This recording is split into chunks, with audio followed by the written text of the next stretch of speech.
right, so looking back at my example, I tried many different strategies. This is actually a metacognitive learning strategy. Trying different things can really help you. I asked my peers. So asking people that I was in class with, and don't worry, I'm going to set up a spot where this is possible for you if you want it. I searched the internet. This one was definitely very helpful for me. So looking at different things, you're not always going to get it on the first try. So sometimes you have to scroll and look at different things before you find what's going to work. I asked my professors. Again, my job is to teach you. So if you need me, reach out. I'm here. And I also asked my friends. So even if people weren't in the same course as me, they might have some suggestions that will help.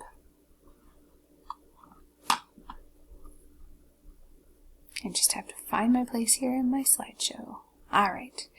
So some thinking strategies from Joel Bowler and the University of Stanford. Joel Bowler is a mathematician. She is a teacher. She has a ton of credentials, but essentially she is studying with Stanford University how the brain learns math. And so she's got some really great info here for us.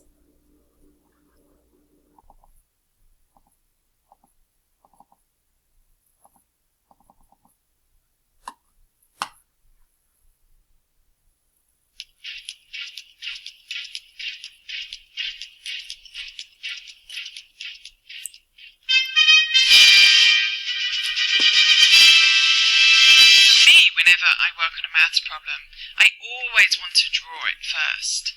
So that's one of the strategies I always use, particularly if I'm given a really hard maths problem.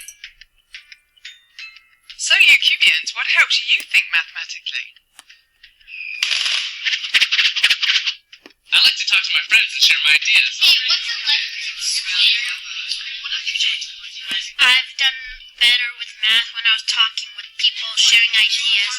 4 or 5 brains work better than 1.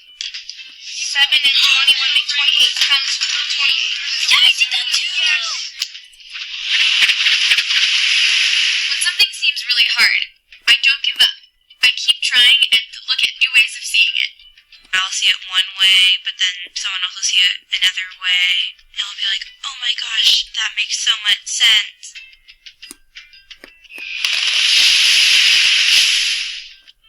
When I don't know something, there are so many resources available for me to look things up. But if you start taking cubes off, like taking a few there, see, that's the core of it. You were like this. You can look this up yourself on YouTube. When I'm thinking of something complex, I start with a smaller case. What I really liked about what you did is you decided to take a smaller case, right? Yeah. And once we tested this smaller case back with our visual, found the same number.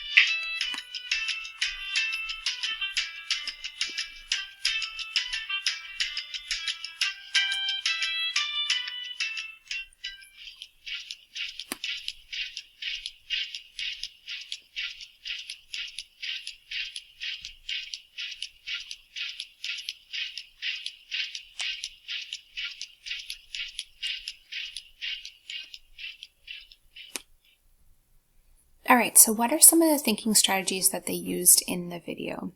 They're really nice and they summarize them there at the end, but here they are for you.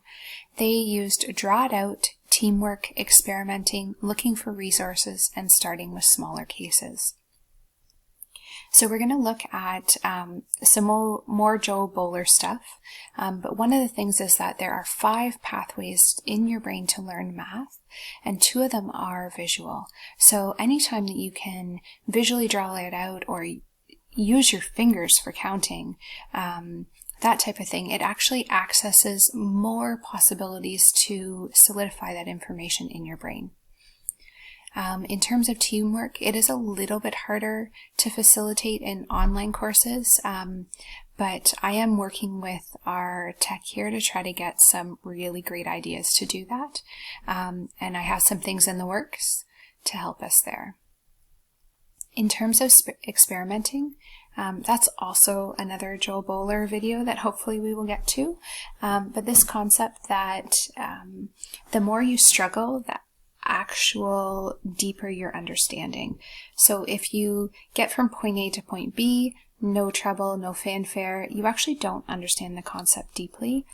But the more you try different things, even if they're wrong, you actually fire more parts of your brain, solidifying your understanding. Looking for resources. So they showed the students there doing different things. One was flipping through the textbook, one was on the honor device, and the other one was, I don't even remember what the other one was doing. But essentially, they all tried some different things. So for you, some resources, even though we don't have a textbook, could be to go on the internet, check previous courses. If you have any of that, it will help. Starting with smaller cases.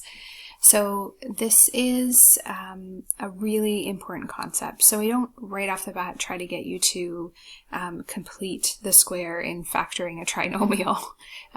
Don't worry if you don't remember, we're going to get there. I start really, really small. So we start with the basics and we build up from there.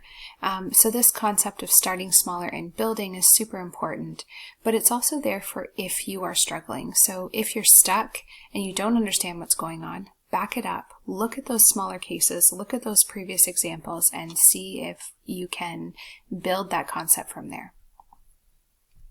Okay, so we have the strategies from the video and we have the strategies from my example. There are so many more, but at least we have some to get started here. All right, so why are we learning this again? The cool thing about metacognition is that it is actually so easy. So these are really simple strategies that you already know, but we often forget about them, especially if we are passively learning. So you're just sitting back and hoping you understand it if you are told, or you read it, or you listen to this video, that type of thing. The truth is that passive learning does not work. We need that active learning, and metacognition gives us that. Okay, the third part of metacognition is plan, monitor, and evaluate your thinking processes. So this concept of planning is looking at the deadline, the actual assignment or task criteria, and looking at learning strategies that you could use. Monitoring is this concept of checking for understanding, checking the criteria, and seeing if things are effective. And then evaluating which learning strategies are working and what needs to be changed. As we go through the course, we'll be periodically checking in with these, but we will gradually move to you independently checking on them without me. All right, so this leads us to more learning strategies actually. So checking for your understanding, here you can use your learning goals and success criteria, and we'll talk about that in a minute. And then checking the criteria, you can use a checklist like I talked about in my example. We will cover this one in the refresh section, so we'll look at it a little bit later. So here are the learning goals and success criteria for the course. If we look at the success criteria, I want you to check in. Can you do these first two things? Remember, we don't need the third one because that will be in a later activity, but these two things. Can you summarize what metacognition means and describe how it can be used to improve your understanding and the concepts or processes? Can you identify, describe, and apply a variety of learning strategies? So those, let's see, where are they? Right back here. These things that we talked about, can you use these things? All right, so we can add that to our list now. Learning goals and success criteria. It's a pretty easy one. What about a few more? So we can use course content. So throughout the course there is content, and I've just taken a little snip of our first spiral here. Anytime you're stuck, you can always go back and look at the content again, or watch those videos, or go through that example to see if it can help you move forward in your understanding. Another one is using the example explicitly. So here's an example. not only do they have the solution, but they have a description of what to do with the solution or how they're working through the solution. And this is where we talk about annotated solution, which I will do a little bit later, but I'm going to be asking you to do this with your solutions rather than just this. And there is some brain science in there that if you have to describe, you are more likely to catch errors. Also, if you are asked to describe, you are less likely to just guess and then hope I will help you find your way there. All right, so we've added those additional strategies to our concept here, as you can see. We will learn some more, but these will help fill up your toolbox as we move into the refresh section. All right, so why are we learning this again? So metacognition is so important for online learning because it'll help us save time. So using the strategies that work for you and dumping the ones that don't, you're not wasting your time trying to do something that is not working for you. It'll help you deepen the understanding. So actively making those connections helps you solidify your understanding. So if you're thinking about your thinking, you're actually thinking deeper.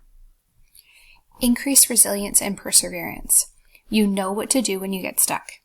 Try another learning strategy. We have many. So you're not just sitting back.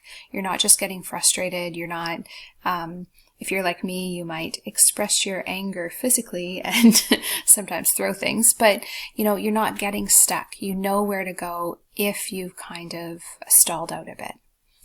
Increase your interest in your learning. So awareness of your learning activates more parts of your brain, so you're less likely to check out. So even just actively thinking about your thinking keeps your brain engaged and you're less likely to get bored with it. Help against unnecessary frustration, anxiety. Again, you know what works for you and you have learning strategies to try when you get stuck. So you're less likely to get frustrated, you're less likely to have anxiety when learning a new concept online. Here's this little graphic that I found through Diversity and Ability blog. We're going to break it down, but I just wanted to make sure to give them some credit there. So before learning, have you done something before like this that's making that connection to existing information or activating prior knowledge, which we'll do in the refresh activity? What works? What didn't work? What can you try next? These are all important strategies that are going to help you. Self-regulation. So self-regulation is key to helping you set and achieve goals. Even setting a goal to try your best, use your strategies, persevere, etc. can go a long way. This also ties into the growth mindset. So that's another Joe Bowler video that we'll talk about. So this concept of setting a goal to try your best actually opens more avenues in your brain. Okay, during, honor the struggle. This is, again, another Joe Bowler video, but the more you struggle, the more you know. Okay, self-regulation is also important here. We need to do this throughout the course. We need to start looking at what is working and making changes if we need to. Never fault trying new strategies and or struggling. Okay, this honestly grows your brain so much. After, there's that self-regulation, how you keep returning. So reflecting on how it went and what to do next helps shape your learning in the future. I mean, why waste time on strategies that don't work? And honestly, if you find something that is working, bookmark it in your brain and save it for next time. All right, so that brings us to the end of our metacognition. So hopefully you have a beginning understanding of metacognition and how it can be used to improve your understanding of concepts and processes. Hopefully you understand, can identify properties of, and be able to use some of the learning strategies. And hopefully you can use the components of metacognition, like connecting, planning, monitoring, and evaluating, to deepen your understanding of how you learn best. Thanks for joining me, and I'll see you in the next section.